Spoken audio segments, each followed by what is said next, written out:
এই দাঁড়ান দাঁড়ান দাঁড়ান দাঁড়ান, আপনি তো এক এক সময় এক এক ঝামেলা করে ফেলতেছেন। কি ভাই?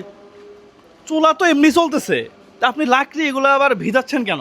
ভাই আসলে আমাদের এই চুলাটা ভেজা লাকড়িতেও জ্বলে। অনেকে লাকড়ির চুলা চিন্তা করে যে লাকড়ি তো এখন বর্ষাকাল, তাহলে ভিজে যায়, তাহলে আমরা কীভাবে ব্যবহার করবো, অনেক ধোয়া আসে, চোখ জ্বলে যায়।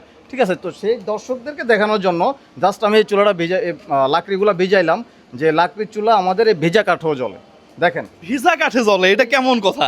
হ্যাঁ, এটা কি হাস্যকর না প্রিয় বন্ধুরা? এই যে দেখেন একদম পানি টুকটুক করে পড়তেছে। হ্যাঁ, অবস্থা আমি এটা এখানে দেন দিয়ে দিলাম। প্রচুর ধোয়া হবে। না না, ধোয়া হবে না। কি বলেন? আপনি দেখেন, ঠিক আছে, অনেক তাপ।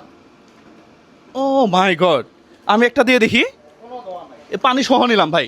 হ্যাঁ, আপনি এটাতে দিতে পারেন। দেখি আমি একটু দেই। এটাতে দিতে পারেন। এটা অদ্ভুত ব্যাপার ভাই। হ্যাঁ, এটা কি জিনিস নিয়ে আসছেন? ও মাই গড। এই যে দেখেন একদম মানে ধরে যাবে, মনে হচ্ছে যে কেরোসিন। হ্যাঁ, এই যে এটা তো ধরে গেছে অলরেডি। জি জি। এটা কি জাদু নাকি কোনো টেকনোলজি? হ্যাঁ ভাই, এটা টেকনোলজি। আসলে যে কোনো টেকনোলজি কিন্তু একটা জাদু। প্রথমে হ্যাঁ। মানুষ মনে করে জাদু, মোবাইল যখন আসছে মনে করলো যে জাদুর মাধ্যমে কথা হচ্ছে। Right. ঠিক আছে, তো টেকনোলজি মানেই কিন্তু এক ধরনের জাদু। একদম। এবং এটা এমন একটা চুলা, আপনি প্রথমে জাস্ট হচ্ছে কিছু হালকা শুকনা লাকড়ি দিয়ে জ্বালাবেন, এরপরে আপনি মোটামুটি ভিজা দেন যেমন দেন, ঠিক আছে, সব কিছু দিয়ে এটা আপনি জ্বালাতে পারবেন। এটা তো চমৎকার ব্যাপার। মনে করুন যে গাছে একটা ডাল মোটামুটি শুকনা অথবা ভেঙে পড়ছে, জি। নিয়ে কুচকুচ করে কেটে দিয়ে দিল, শেষ। হ্যাঁ অবশ্যই। হ্যাঁ, এই যে বৃষ্টির দিনে বাইরে একটু ভিজছে, হালকা ভিজা আছে, কোনো সমস্যা নাই। ঠিক আছে, এই চুলাতে আপনি ছোট ছোট করে কেটে আপনি দিয়ে দিবেন, চলে যাবে। খেলা শেষ। খেলা শেষ।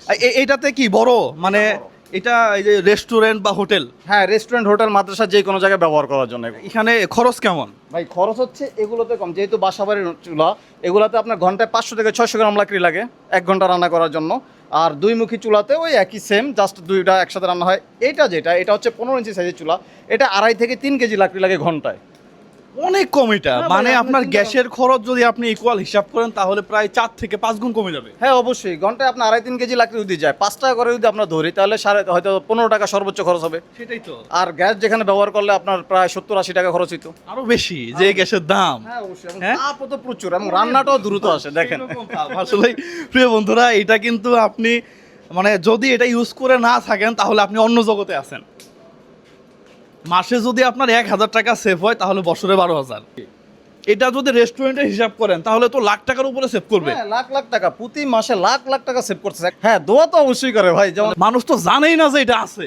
হ্যাঁ, অনেকে এখনো জানে না, আবার অনেকে কনফিউজড, আবার অনেকে চুলা নিয়ে গোপনে ব্যবহার করে, পাশের রেস্টুরেন্ট মালিক যেন না দেখে। ঠিক আছে, নেওয়ার সময় বলে যে ভাই আপনার এই চুলাটা নিলে আরো 10 জনে নেবে, কিন্তু নেওয়ার পরে সে চুপি চুপি ব্যবহার করে, অন্যরা যাতে না জানে কোন জায়গা থেকে আনছে তাও জানে না, কারণ তাইলে তার ব্যবসার কম্পিটিশন বেড়ে যাবে। একদম একদম। প্রিয় বন্ধুরা, যেভাবে চলতেছে আমরা সিঙ্গারা ভাজছি 5 মিনিটে। জি। হ্যাঁ, যে সিঙ্গারা অন্যান্য জায়গাতে ভাজতে গেলে প্রায় 10-12 মিনিট 15 মিনিট লেগে যায়। হ্যাঁ, আমরা কতগুলো ভাজছি আপনাকে দেখাই। একেবারে বিয়ে বাড়ির রান্না থেকে শুরু করে এই বড় ডেক্সি এইগুলো যে দেখতেছেন সব রান্না করতে পারবেন, এবং খুবই অল্প সময়ে, পাশাপাশি লাকড়ির চুলায়। প্রিয় বন্ধুরা, আপনারা কিন্তু চাইলে এখনই অর্ডার নাও বাটন, পাশাপাশি স্ক্রিনে দেওয়া নাম্বার ডায়াল করে আপনি অর্ডার করতে পারেন। কাস্টমাইজ প্যাকেজও কিন্তু দেওয়া যাবে। থ্যাংক ইউ সো মাচ, অসংখ্য ধন্যবাদ আপনাকে এই ধরনের একটা সুন্দর জিনিস আবিষ্কার করার জন্য। আপনাকে ধন্যবাদ, আপনি মানুষের মাঝে ছড়াই দিচ্ছেন, বিভিন্ন ভালো ভালো কাজ করতেছেন, তার মধ্যে আমাদেরও একটা ভালো উদ্যোগ, আপনি আগ্রহ প্রকাশ করার জন্য যে হ্যাঁ, আপনার মাধ্যমে আমাদের দেশবাসী জানুক আর কি। না, এটা জানা উচিত ভাই। জি, অবশ্যই। এটা আমার কাছে মনে হয় যে এখনো অনেকে অজানা অবস্থায় আছে। জি। হ্যাঁ, আপনাকে অসংখ্য ধন্যবাদ। Thank you so much.